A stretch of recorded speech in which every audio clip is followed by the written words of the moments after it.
Welcome to another Hero Arts video. This is to make a mini pocket card. Basically, you have just a tiny little pocket that sits on the front of a card and you can pull out a tag to have your message or additional greeting or photo or anything you want at all. First, I'm going to start by stamping this new Hero Arts background stamp with white memories ink. Hero Arts carries this white memories ink and I love stamping it on dark color paper and especially on craft paper. It gives like this ghost-like look that is really eye-catching. Sorry I got in the way there. I had to put some muscle into it. And I love to finish off the edges of my cards with a little bit of ink. I don't do too much distressing usually, but this gives it just a defined edge, especially with this white ink.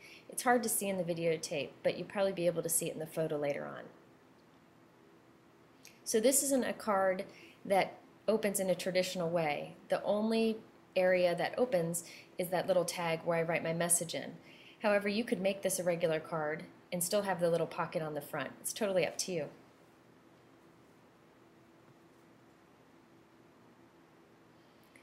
So this is the little tag I made. I just cut a piece of white cardstock and rounded the corners. I decided as an afterthought to add that little blue punch circle to act as just a little reinforcement for it.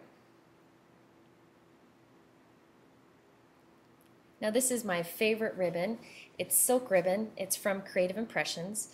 This ribbon is used on a lot of my cards because I like that when you tie it into a knot, it gets really flat. You could even do a bow and you don't end up with this huge bulky knot that interferes with mailing or is just too bulky for your scrapbook pages even. The silk ribbon just flattens real nicely and doesn't take up too much room. It also looks very, very classy. Now this is how I create the little pocket. I like to have a little hole in the top half circle, I guess, for where the ribbon is going to show through the pocket. So I just use my circle punch for that. Now I'm adding some of the Hero Arts flowers. I just use a little touch of adhesive. Any kind of adhesive works for these. It's easier to actually put the adhesive on the paper and lay the flowers into it than it is to put the adhesive on the back of the flowers because they're made with paper and they might kind of peel the paper.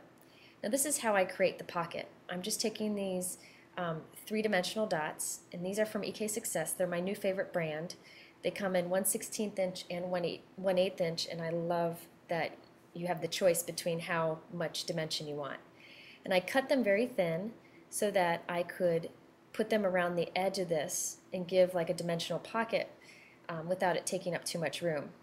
The EK Success ones also have a nice thin trim around the whole package that I could have used, but I just wanted to show you how you can take any size foam dots and cut them down.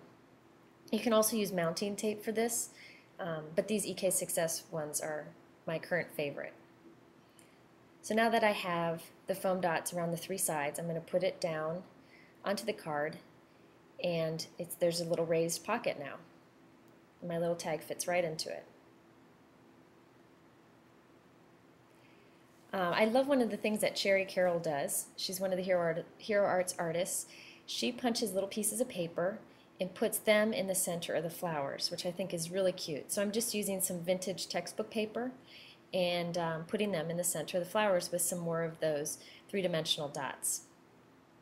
Now this pocket, you could also do it without the foam dots. It just makes the tag come out easier. I've done a card similar to this for a Christmas card one year where the whole card was a pocket and you pulled out the top and inside were a bunch of family photos. So you can make this pocket any size you want. Now you can see I kind of changed my mind there and decided to remove the bigger circles on those smaller flowers and replace them with some smaller flowers. You can see you can just take cards apart and redo them. If you're careful, you don't have to worry about harming the card. So I'm adding some Hero Arts pearls. This is how I do my gems and pearls. I just cut a little cut in the adhesive with an X-Acto knife. Here you'll see I'm picking up two at once. Real easy to do.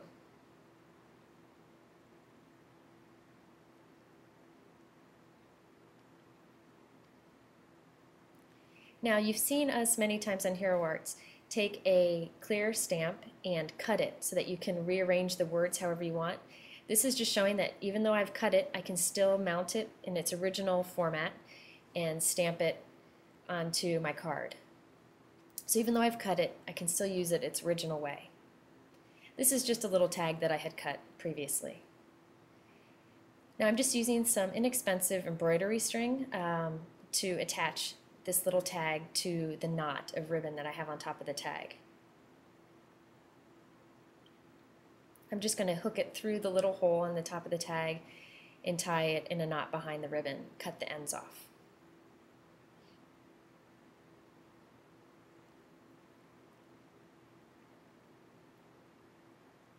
Now this is where I'm going to put my greeting. Again, you could put little photos in it, whatever you want, but sometimes I like to have a card that only has a little bit of room to write, so you could just write a simple, to-the-point message like thinking of you.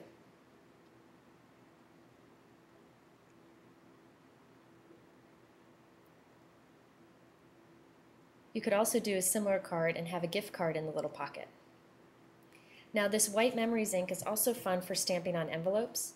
Now when you stamp this, you won't be able to see the image very well. You can see when I stamp down on this envelope, I kind of wiggled around a little bit just to give it a firm stamping. And if you can kind of see when the light catches it, it gives this ghost-like stamped image even though you can't see it straight on. It's really nice in real life. So here you can see the final results. You can see the envelope on there also, and how the edge of the craft cardstock has that little bit of white. Thanks for watching another Hero Arts video.